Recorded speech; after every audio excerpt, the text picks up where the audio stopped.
Praise the lord. ఈరోజు వాక్యాంశము ఫిలిప్పీ పత్రిక 4వ అధ్యాయం 9వ వచనం.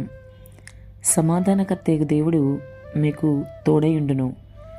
ప్రభు ఈ వాక్య భాగం నుండి ఈరోజు మనతో ఏం మాట్లాడుతున్నారో చూద్దాం.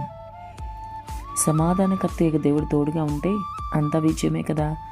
మరి సహోదరి సహోదరుడా, ఈరోజు నీవు ఏ తోడుని కోరుకుంటున్నావు, ఎవరి తోడుని నీవు ఆశిస్తున్నావు? నీ దేవుడు నీకు తోడుగా ఉండాలని ఎప్పుడైనా కోరుకుంటున్నావా? నీ దేవుడు నీకు తోడై ఉంటే నీకు మేలు క్షేమని నీకు అర్థమవుతుందా? నీ దేవుడు సమాధానకర్త కనుక నీవు కూడా సమాధానం కలిగి ఉండాలని నీకు తెలుసా?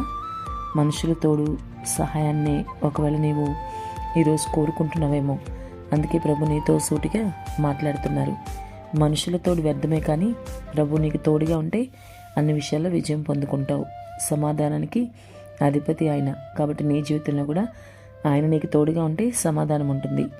నీవు దేవుని చేత ఏమి నేర్చుకున్నావో, ఏమి అంగీకరించావో, ఏమి విన్నావో, ఏమి చూచితవో అవి మాత్రమే చేయాలి. అంతేకాదు కానీ ఏది సత్యమైనదో, ఏది మాన్యమైనదో, ఏది న్యాయమైనదో, ఏది పవిత్రమైనదో, ఏది ధన్యమైనదో, ఏది ఖ్యాతి గలదో వాటి మీద ధ్యాస ఉంచుకొని నీ ఆత్మీయ జీవితంలో నీవు ముందుకు నడవగలగాలి.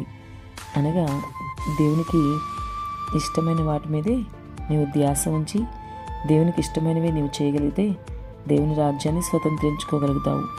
పైన ఏదైతే చెప్పున్నామో అవన్నీ నువ్వు వింటేనే సమాధానకర్తగా దేవుడు నీకు తోడుగా ఉంటాడు. ఆయన నీకు తోడుగా ఉంటేనే నీ జీవితంలో నీకు అన్ని విజయం లభిస్తుంది. కాబట్టి ఆరోగ్యపరమైన విషయమైనా, ఆర్థిక విషయాలైనా, కుటుంబ సమస్యలైనా ఏదైనా ప్రభు దగ్గర మాత్రమే చెప్పుకో.